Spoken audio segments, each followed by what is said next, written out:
Miksi te tulitte tänne? Minä olen melkein leski.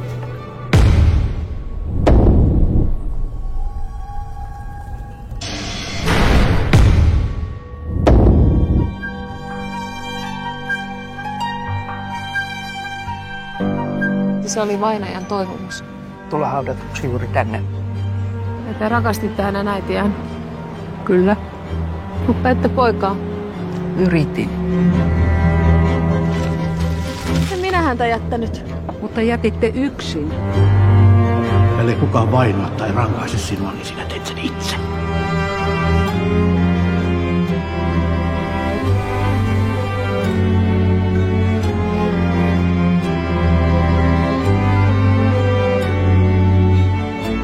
Olemmeko me loppujen lopuksi pelkkää avaruuspölyä? Jumala puhalsi hengen siihen pölyyn. Ja se henki on